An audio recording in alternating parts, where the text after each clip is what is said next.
ఏం చేశారు వాళ్ళు?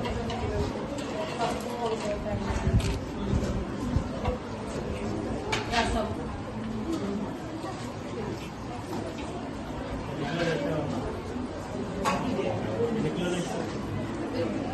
మొత్తం 40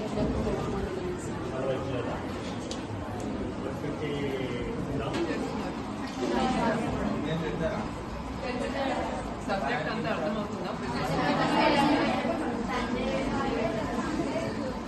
ఎంసెట్కి సపరేట్ మెటీరియల్ ఏదైనా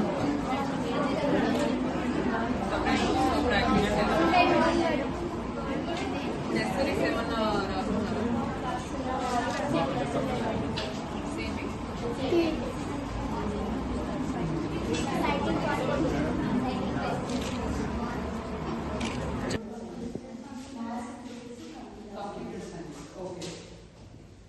కంప్యూటర్ సైన్స్ చెప్తున్నారా?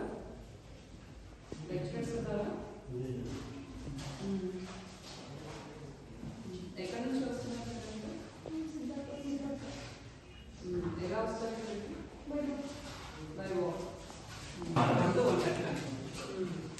అయిపోయిందా లంచ్? ఏం క్లాస్ ఉంది లంచ్ అయిన తర్వాత? ఫైనల్ ఇయర్ కాబట్టి కంప్యూటర్ సైన్స్ గ్రూప్ వైజ్ అంటే ఇప్పుడు ఈ క్లాస్ రూమ్ ఫైనల్ ఇయర్ వరకు తిన్న తర్వాత మునుపటి దీనికి మెయిన్ ప్రాబ్లం హాస్టల్ లేకపోవడం తోటి మా పిల్లల స్ట్రెంత్ దీని తగ్గుతుంది. లాస్ట్ టైం కూడా సార్కి ఇచ్చిన రిప్రజెంటేషన్ కాబట్టి ఇక్కడ హాస్టల్ ఒకటి వస్తే పెద్ద ప్రాబ్లం చెప్పండి.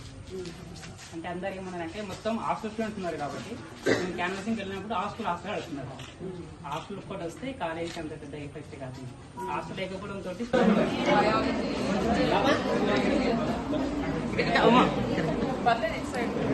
మధ్యలో